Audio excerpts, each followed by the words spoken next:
जय श्री कृष्णा, राधे राधे। आज की इस वीडियो में आप सुनेंगे गुरुवार व्रत की कथा। भारतवर्ष में एक राजा राज्य किया करता था। वह बड़ा प्रतापी और दानी था। वह नित्य गरीबों और ब्राह्मणों की सहायता किया करता था। यह बात उसकी रानी को अच्छी नहीं लगती थी। वह न तो गरीबों को दान देती, न ही भगवान का पूजन करती और राजा को भी दान देने से मना किया करती थी। एक दिन राजा शिकार खेलने वन को गए हुए थे तो रानी महल में अकेली थी। उसी समय बृहस्पति देव साधु के वेश में राजा के महल में भिक्षा के लिए आए और भिक्षा मांगी तो रानी ने भिक्षा देने से इनकार किया और कहा कि हे साधु महाराज, मैं तो दान पुण्य से तंग आ गई हूँ। मेरा पति सारा धन लुटाता रहता है। मेरी इच्छा है कि हमारा धन नष्ट हो जाए, फिर न रहेगा बांस और न बजेगी बांसुरी। साधु ने कहा, देवी तुम तो बड़ी अजीब हो। धन संतान तो सभी चाहते हैं, पुत्र और लक्ष्मी तो पापी के घर में भी होने चाहिए। यदि तुम्हारे पास अधिक धन है तो भूखों को भोजन दो, प्यासों के लिए प्याऊ बनवाओ, मुसाफिरों के लिए धर्मशालाएं खुलवाओ। जो निर्धन अपनी कुंवारी कन्याओं का विवाह नहीं कर सकते उनका विवाह करा दो। ऐसे और कई काम हैं जिनके करने से तुम्हारा यश लोक परलोक में फैलेगा। परंतु रानी पर उपदेश का कोई प्रभाव न पड़ा। वह बोली, महाराज आप मुझे न समझाएं और मैं ऐसा धन नहीं चाहती जो हर जगह बांटती फिरूं। साधु ने उत्तर दिया कि यदि तुम्हारी ऐसी इच्छा है तो तथास्तु। ऐसा करना कि बृहस्पतिवार को घर लीप कर पीली मिट्टी से अपना सिर धोकर तुम स्नान करना और भट्ठी चढ़ाकर कपड़े धोना। ऐसा करने से आपका सारा धन नष्ट हो जाएगा। इतना कहकर वह साधु महाराज वहाँ से आलोप हो गए।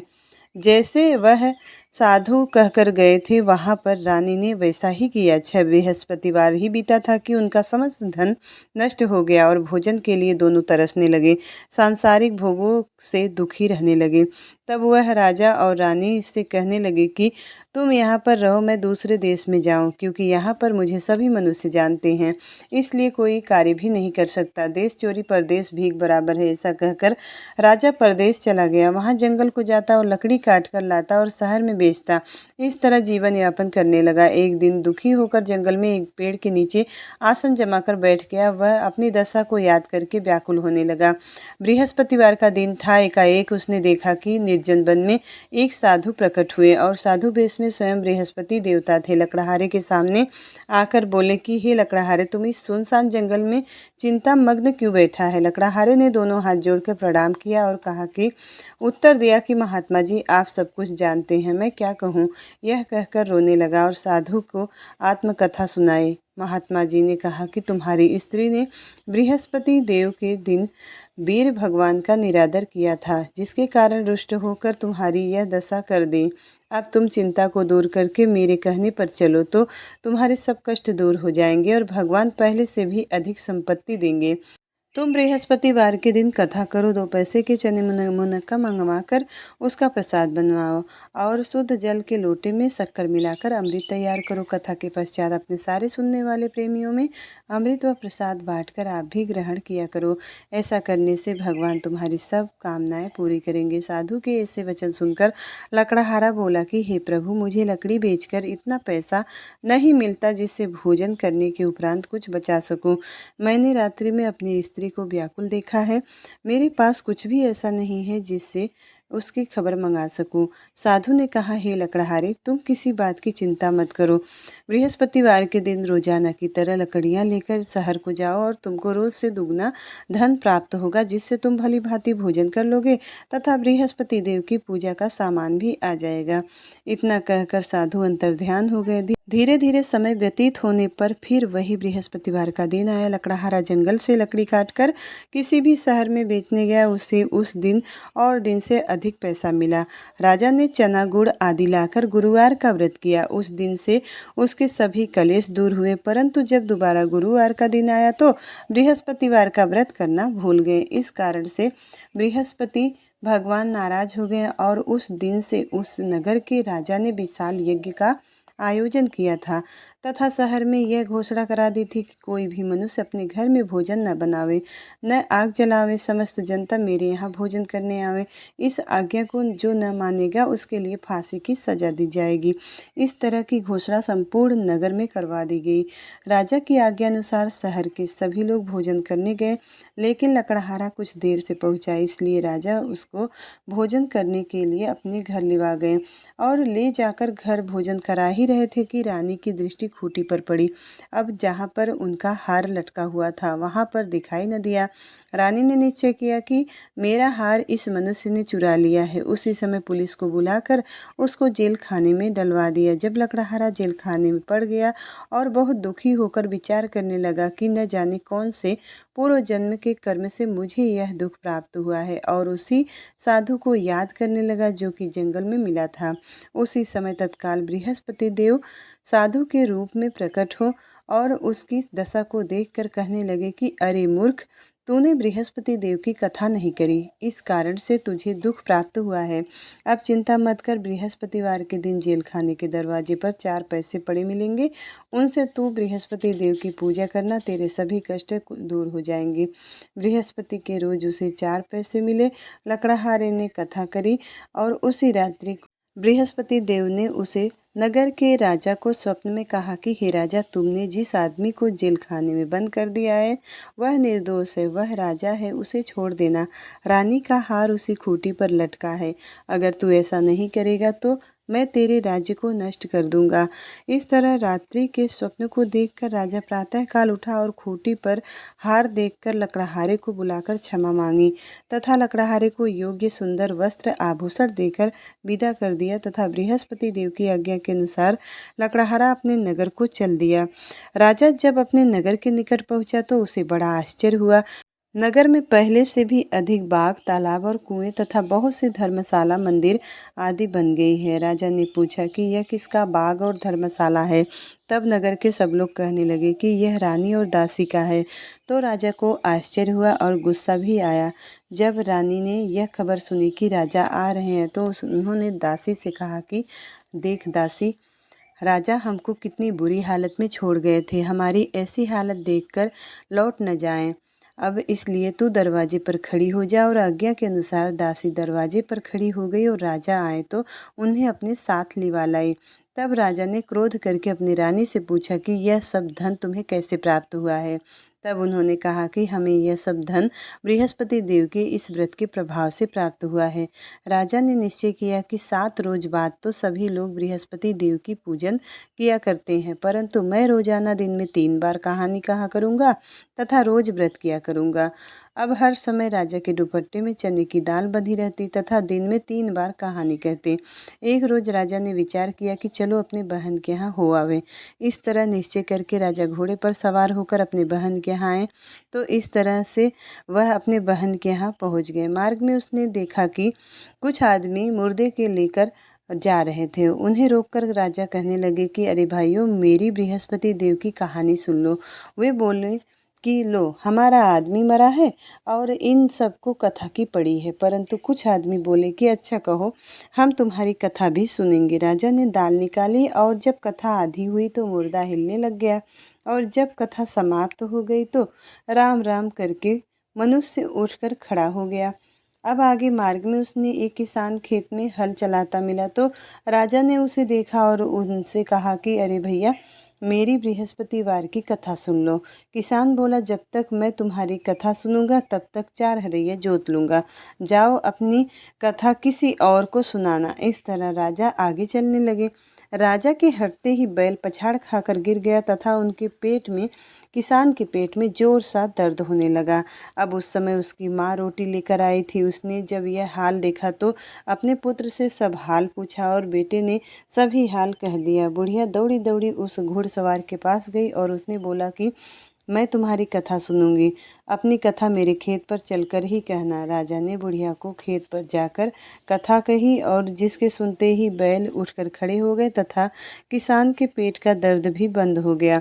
राजा अपनी बहन के घर पहुंचा। बहन ने भाई की खूब मेहमानी की। दूसरे रोज प्रातःकाल राजा जगा तो वह देखने लगा कि सब लोग भोजन कर रहे हैं। राजा ने अपनी बहन से कहा कि ऐसा कोई मनुष्य है जिसने भोजन नहीं किया है, मेरी बृहस्पतिवार की कथा सुन ले।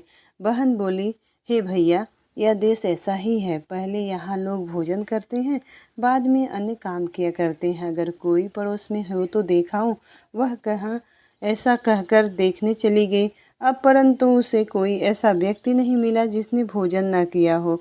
अतः वह एक कुम्हार के घर में गई जिसका लड़का बीमार था। अब उसे मालूम हुआ कि उसने यहाँ पर 3 रोज से कोई भोजन नहीं किया था। रानी ने अपने भाई की कथा सुनने के लिए कुम्हार को कहा तो वह तैयार हो गया। अब राजा ने जाकर बृहस्पतिवार की कथा कही, जिसको सुनकर उसका लड़का ठीक हो गया। अब वह तो राजा की प्रशंसा होने लगी वहाँ पर। एक रोज़ राजा ने अपनी बहन से कहे कि हे बहन, हम अपने घर को जाएंगे, तुम भी तैयार हो जाओ साथ में चलने के लिए। तो राजा की बहन ने अपनी सास से कहा। सास ने कहा कि हाँ चली जा, परंतु अपने लड़कों को मत ले जाना, क्योंकि तुम्हारे भाई को कोई औलाद नहीं है। बहन ने अपने भैया से कहा कि भैया मैं तो चलूँगी, कोई बालक नहीं जाएगा। बड़े दुखी मन से राजा ने अपने नगर को लौट गए। राजा ने अपनी रानी से कहा कि हम निर्वंशी राजा हैं, हमारा मुँह देखने का धर्म नहीं है और कुछ भोजन आदि भी नहीं किया हूँ। रानी बोली कि हे प्रभु, बृहस्पति देव ने हमें सब कुछ दिया है, हमें औलाद भी अवश्य ही देंगे। उसी रात को बृहस्पति देव ने राजा से स्वप्न में कहा कि राजा उठ, सभी सोच त्याग दे, तेरी रानी गर्भ से है। राजा को यह बात सुनकर बड़ी खुशी हुई और 9वें महीने उसके गर्भ से एक सुंदर पुत्र पैदा हुआ। तब राजा बोले कि हे रानी, स्त्री बिना भोजन के रह सकती है, बिना कहे नहीं रह सकती। जब मेरी बहन आवे तो उसे तुम कुछ मत कहना। रानी ने यह सुनकर हाँ कर दिया। जब राजा की बहन यह समाचार सुनी तो वह बहुत खुश हुई तथा बधाई लेकर अपने घर पर आई। अब रानी ने कहा कि घोड़ा चढ़कर तो नहीं आई, गधा चढ़ी आई। राजा की बहन बोली, भाभी मैं इस प्रकार न कहती तो तुम्हें औलाद कैसे मिलती। बृहस्पति देव ऐसे ही हैं, जैसे जिसके मन में कामनाएं होती हैं सभी को पूर्ण करते हैं। जो सद्भावना पूर्वक बृहस्पतिवार का व्रत करते हैं तथा कथा को पढ़ते अथवा सुनते हैं और दूसरे को सुनाते हैं, बृहस्पति देव उसकी मनोकामना पूर्ण करते हैं। भगवान बृहस्पति देव उनकी सदैव रक्षा करते हैं।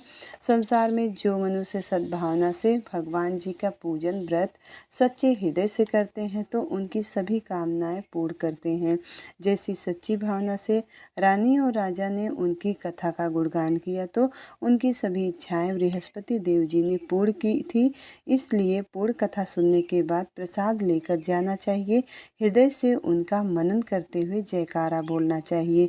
तो प्रेम से बोलिए बृहस्पति देव भगवान की जय, भगवान विष्णु की जय। दूसरी कथा के अनुसार प्राचीन काल में एक ब्राह्मण रहता था। वह निर्धन था, उसके कोई संतान नहीं थी। उसकी स्त्री बहुत मलिनता के साथ रहती थी। वह स्नान नहीं करती थी, न तो किसी देवता का पूजन ही किया करती थी। इससे ब्राह्मण देवता बड़े दुखी रहते थे। बेचारे बहुत कुछ कहते थे किंतु उसका कुछ परिणाम न निकलता था। भगवान की कृपा से ब्राह्मण की स्त्री के कन्या रूपी रत्न पैदा हुआ। कन्या बड़ी होने पर प्रातःकाल स्नान करके विष्णु भगवान का जाप व बृहस्पतिवार का व्रत करने लगी। अपने पूजन पाठ को समाप्त करके स्कूल जाती तो अपनी मुट्ठी में जौ भर कर ले जाती और पाठशाला के मार्ग में डालती जाती। तब ये जौ सड़के हो जाते। लौटते समय उसको बीन कर घर ले आती थी। एक दिन वह बालिका सूप में सोने के जौ को साफ कर रही थी। फटकार कर साफ कर रही थी तो उसके पिता ने यह देख लिया और कहा कि बेटी, सोने के जौ को साफ करने के लिए सोने का सूप भी होना चाहिए। दूसरे दिन बृहस्पतिवार का दिन था। इस कन्या ने व्रत रखा और बृहस्पति देव से प्रार्थना करके कहा कि मैंने आपकी पूजा सच्चे मन से की है, जो मेरे लिए सोने का सूप दे दो। बृहस्पति देव उसकी प्रार्थना स्वीकार कर ली। रोजाना की तरह वह मुट्ठी भर जौ को फैलाती जाती और जाने लगी। तब लौटकर जब जौ बीन रही थी तो बृहस्पति देव की कृपा से सोने का सूप मिला। वह उसे घर पर ले आई, उसमें जौ साफ करने लगी, परंतु उसकी माँ का वही ढंग रहा। एक दिन की बात है कि वह कन्या सोने के सूप में जौ साफ कर रही थी। उस समय उस शहर का राजपुत्र वहां होकर निकला। इस कन्या के रूप और कार्य को देखकर मोहित हो गया तथा अपने घर जाकर भोजन और जल को त्याग कर उदास होकर लेट गया। राजा को यह बात जब पता चली तो उन्होंने अपने प्रधानमंत्री के साथ उसके पास गए और बोले कि हे बेटा, तुम्हें किसी प्रकार का कष्ट है या किसी ने अपमान किया है अथवा और कोई कारण हो सो मुझे कहो, मैं वही कार्य करूंगा जिससे तुम्हें प्रसन्नता हो। अपने पिता की राजकुमार ने बातें सुनी तो वह बोला कि मुझे किसी प्रकार का आपकी कृपा से किसी भी बात का दुख नहीं है। किसी ने मेरा अपमान नहीं किया है, परंतु मैं उस लड़की से विवाह करना चाहता हूँ जो सोने के सूप में जौ साफ कर रही थी। यह सुनकर राजा बहुत आश्चर्य में पड़ गए और बोले कि हे बेटा, इस तरह की कन्या का पता तुम ही लगाओ, मैं तुम्हारे साथ तेरा विवाह, उसके साथ तुम्हारा विवाह जरूर कर दूंगा। अब वह राजकुमार ने उस लड़की के घर का पता बतलाया। तब मंत्री उस लड़की के घर गए और ब्राह्मण देवता को सभी हाल बताया। ब्राह्मण देवता राजकुमार के साथ अपनी कन्या का विवाह करने के लिए तैयार हो गए तथा विधि विधान के अनुसार ब्राह्मण की कन्या का विवाह राजकुमार के साथ हो गया। कन्या को घर से जाते ही पहले की भांति उस ब्राह्मण देवता के घर में गरीबी का निवास हो गया। अब भोजन के लिए भी अन्न बड़ी मुश्किल से मिलता था। एक दिन दुखी होकर ब्राह्मण देवता अपनी पुत्री के पास गए। बेटी ने पिता की दुखी अवस्था को देखा और अपनी माँ का हाल पूछा। तब ब्राह्मण ने सभी हाल कह दिया। कन्या अब बहुत सा धन देकर अपने पिता को विदा कर दिया। इस तरह ब्राह्मण देवता का कुछ समय सुखपूर्वक व्यतीत हुआ। कुछ दिन के बाद फिर वही हाल हो गया। ब्राह्मण फिर अपनी कन्या के यहाँ आए और सारा हाल कहा। तो लड़की ने कहा कि हे पिताजी, आप माता जी को यहाँ लिवा लाओ, मैं उसे विधि बता दूंगा और उसकी गरीबी दूर हो जाएगी। यह ब्राह्मण देवता अपनी स्त्री को साथ लेकर पहुँचे तो अपनी माँ को समझाने लगी कि हे माँ, तुम प्रातः काल प्रथम स्नान आदि करके विष्णु भगवान का पूजन किया करो तो सब दरिद्रता दूर हो जाएगी। परंतु उसकी माँ ने एक भी नहीं मानी और प्रातः काल उठकर अपनी पुत्री के बच्चों का जूठन खा लिया। इससे उसकी पुत्री को क्रोध आया और एक रात को कोठरी के सभी सामान निकालकर अपनी माँ को उसमें बंद कर दिया। प्रातःकाल उसे निकाला और स्नान आदि कराकर पाठ करवाया तो उसकी माँ की बुद्धि ठीक हो गई और फिर से प्रत्येक बृहस्पतिवार को व्रत करने लगी। इस व्रत के प्रभाव से उसके माँ बाप बहुत ही धनवान और पुत्रवान हो गए और बृहस्पति देव के प्रभाव से इस लोक के सुख भोग कर स्वर्ग को प्राप्त हुए। प्रेम से बोले बृहस्पति देव भगवान की जय, भगवान विष्णु की जय।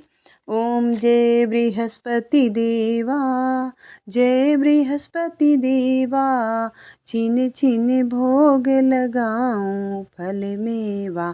ओम जय बृहस्पति देवा, तुम पूर्ण परमात्मा, तुम अंतर्यामी, जगत पिता जगदीश्वर, तुम सबके स्वामी। ओम जय बृहस्पति देवा, चरणामृत निज निर्मल सब पातक हरता, सकल मनोरथ दायक कृपा करो भरता।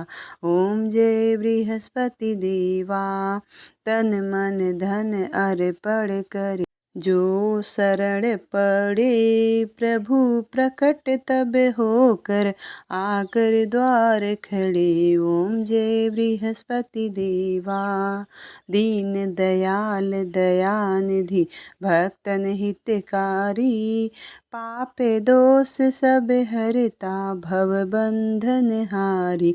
ओम जय बृहस्पति देवा, सकल मनोरथ दायक सब संशय तारो, विषय विकार मिटाओ संतन सुखकारी। जय बृहस्पति देवा, जो कोई आरती तेरी प्रेम सहित गावे, ज्येष्ठानंद आनंद कर सो निश्चय पावे।